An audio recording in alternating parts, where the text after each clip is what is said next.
Bonjour à tous et bienvenue dans 6 minutes chrono, le rendez-vous quotidien de Lyon Capitale. Nous recevons aujourd'hui Sylvain Godino qui est adjoint délégué à la transition écologique et au patrimoine de la ville de Lyon. Bonjour. Bonjour. Merci d'avoir accepté notre invitation.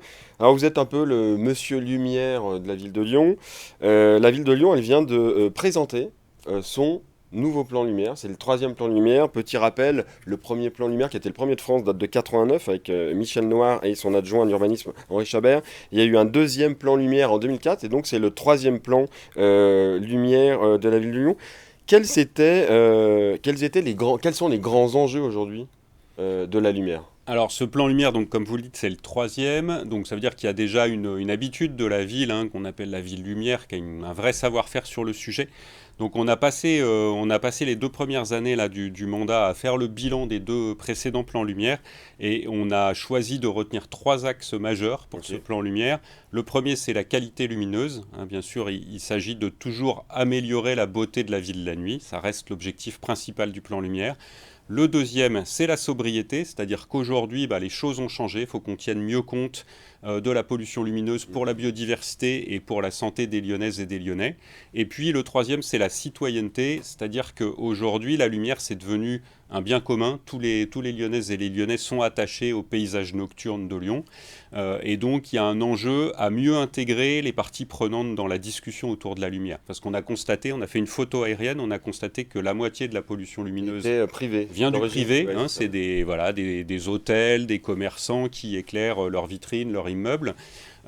Et pour qu'on ait une harmonie dans le paysage nocturne, c'est important qu'on associe tout le monde et qu'on joue la même partition. Oui, c'est ce que disait. J'avais reçu il y a quelques temps Thierry Marcy, qui est le directeur de l'éclairage urbain de la ville de Lyon, du service de l'éclairage urbain, qui disait effectivement ce que vous dites d'ailleurs, qu'aujourd'hui, la lumière, donc le plan lumière, doit se construire entre ces deux volets, entre éclairage privé et éclairage public. Donc du coup, comment ça fonctionne? Parce que autant le public on arrive à comprendre, le privé, c'est plus compliqué. Donc comment ça fonctionne? Mais ça veut dire qu'il y a une évolution des métiers de la ville. Historiquement, le métier de la direction de l'éclairage urbain, c'est les lampadaires et à C'est partir ça. du premier plan lumière, la mise en valeur Des sites des monuments emblématiques, ouais, c'est historiques, ça. des places, Mm. des ponts, etc.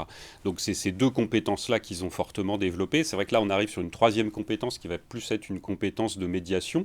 Il va falloir qu'on aille vers les acteurs locaux. D'ailleurs, c'est pas que la direction de l'éclairage urbain, c'est aussi la direction économie, commerce, Mm. artisanat pour expliquer la réglementation, puisque maintenant on a des lois qui nous disent il faut éteindre C'est un les décret de vitrines 2018 la de mémoire, nuit. je crois que c'est ça. Voilà, il y a eu le décret de 2018, il y a eu plusieurs réglementations qui se sont succédées. La dernière réglementation en date, c'est celle qui prévoit qu'on éteigne les publicités des abribus. Ouais. Donc elles vont être éteintes à partir de fin juin 2023. Donc voilà, il y a une réglementation qui pousse à l'extinction, globalement, à l'extinction de la publicité la nuit, ce qui est très attendu par les habitants. Et donc nous, il va falloir qu'on explique cette réglementation aux acteurs privés et puis qu'on les aide à choisir aussi les bonnes solutions d'éclairage, c'est-à-dire que mettre en valeur sa façade, ça demande des compétences de concepteur lumière, donc on va faire aussi de la mise en relation. Et les vitrines, c'est aussi. Je parlais du décret de 2018 parce qu'il me semble que c'est qui fixait à 1 heure, c'est-à-dire qu'après 1 heure, il fallait que les commerçants 1 heure du éteignent. matin, leur limite d'extinction, Et effectivement. aujourd'hui, Ouais. ça va passer quoi par? J'imagine ça passe par de la médiation ou par les médiations, mais j'imagine qu'aussi il peut y avoir le côté un peu sanction derrière pour. Alors, nous aujourd'hui, on est vraiment dans cette étape d'accompagnement et d'information, c'est-à-dire que là, quand on a sorti le plan de sobriété à l'automne 2022, face à la très forte augmentation des coûts de l'électricité, qui est quand même un des enjeux du plan lumière aussi, Hmm. on a mis en place ce plan sobriété des commerçants avec l'adjointe Camille Auget, et on a poussé les commerçants à couper la lumière dès qu'ils ferment le magasin, puisque finalement, il n'y a pas forcément nécessité d'illuminer les vitrines. Donc, on a plusieurs centaines de commerçants qui ont suivi ce pas-là. Et puis ensuite, il y a tout ce qui va passer aussi par le nouveau règlement pour la publicité locale, le RLPI que pilote la métropole, qui va aussi amener des règles locales spécifiques. Vous parliez de sobriété, c'est quoi aujourd'hui la facture d'électricité de la ville de Lyon sur la lumière? Alors la facture sur la lumière, éclairage public, 2022, c'est 3 millions d'euros. 3 millions d'euros. Et le prévisionnel 2023, c'est 5,6 millions d'euros. Et Donc sur le plan on a quasiment un doublement de la facture en un an. Ouais, donc Donc ça, effectivement, c'est sobriété, ça. explosion des coûts de Ouais. Ouais, l'électricité bien pour sûr. toutes les communes. Et sur le plan lumière, volet site emblématique, ça revient à quoi? Moi j'avais le chiffre de. Ça coûte à peu près 1 euro par an par habitant. Oui, alors ça c'est juste la facture de l'électricité, donc il faudrait ajouter la maintenance des Ouais, équipements et ok. puis le temps de travail des agents qui n'est pas inclus dedans, donc c'est un peu plus que ça. Les nouveautés, c'est quoi les grandes nouveautés de ce plan lumière?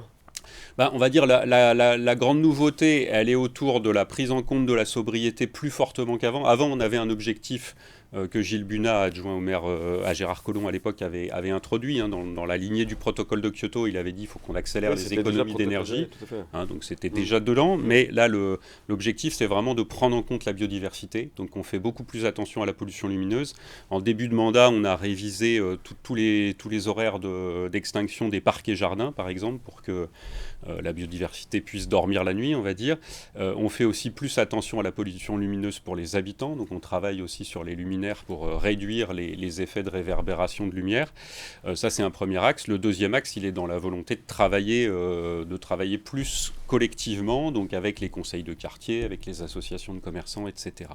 Et puis ce qu'on peut dire aussi, c'est que ce troisième plan lumière, c'est le temps de la maturité, donc on est sur mieux éclairé et pas plus éclairé. On sort d'une époque de croissance du nombre d'installations pour aller vers une époque où on va être dans la réécriture de sites emblématiques. On va réilluminer différemment avec les nouvelles technologies de l'éclairage pour faire encore plus beau, en consommant moins et sans éclairer plus. Et alors, il faut quand même le souligner, c'est qu'effectivement, ce sera le mot de la fin, c'est que ce plan lumière a été voté à l'unanimité Tout à fait. au conseil municipal, ce qui veut dire que effectivement, il y a une continuité Il y a un entre large, le premier plan, le deuxième plan et ce qui a nouveau été plan. souligné. Il y a un large Ouais, consensus sur ces exactement, orientations. un consensus. Merci beaucoup d'avoir accepté notre invitation, Sylvain Godino. Et pour plus d'informations et les dossiers qu'on a fait, que Lyon Capital a réalisés sur la lumière, www.lyoncapital.fr.